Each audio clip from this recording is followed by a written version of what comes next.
But the match between Santos Escobar and Zion Quinn, bro, like Zion Quinn now, like they're acknowledging his, his rugby league background.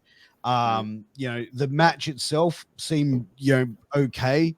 The crowd didn't seem into it at all at the start. Like I was watching that match and it just was like, and then, like looking at it, what else I have?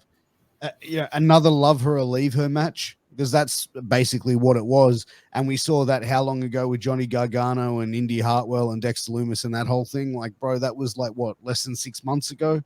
Yeah. It was, yeah. Why did we even have the match? Especially the way it ended. Like, seriously. Like, I didn't see it coming, but once I saw it, I was like, you've got to be shitting me. Why did we even put time into this? That this was going to happen. Did you not see her doing that coming though? No, I didn't see it coming. I was like, at the same time, like, I don't know. This is just a throwaway feud for me. Like, I'm just like, it's there. That's cool. And then they're like, oh, cool, we're going to have this match. And then she just low blows. And I'm like, that just kind of ruins the whole damn storyline right there. Like, what? That makes no sense. Like, why did we do it? Look, you listen to the commentary on that. It's like, oh, loyalty over everything. So they're making Legado del Fantasma, that loyal family, like nothing will come between them, which is a good way of doing it. But to me, I would have much rather seen, instead of like the winner gets Elektra Lopez, is have like, okay, if Zion Quinn gets beat, he has to join Legado and be their enforcer.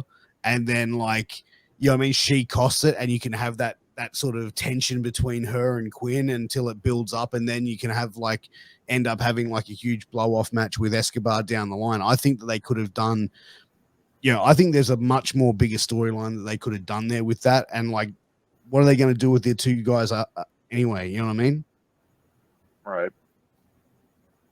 Yeah, for me, and I said this a couple of weeks ago, Piers, when we did the show together. You could have stretched this out so much longer. The heel turn happening now, I felt like was the incorrect timing. I think the idea of Zion being forced to join the group would be interesting. And then the tag team in the group start liking Zion's ideas more than Santos. So you can see all these different power plays. I mentioned this a couple of weeks ago, all the different shifts in power in the group. And then eventually Santos has to get these guys back on board with him and finally get Zion out of there. And you could have really told that story for months. You could have done something with it.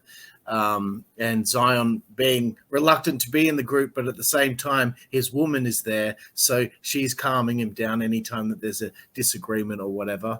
But the only other notes I had from this was I just props to Zion's resting fuck you face. I when he's in the middle of the match, I do think that he's got the look when he's pounding on Santos. I popped for Wade Barrett, just constantly arguing with Vic Joseph on commentary during this match. Every time Vic said one thing, Wade immediately on the other side of the coin, just immediately disagreeing with him.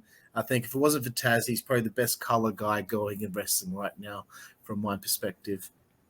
But yeah, I just think the story could have been stretched out longer, and we could have had more peaks and valleys.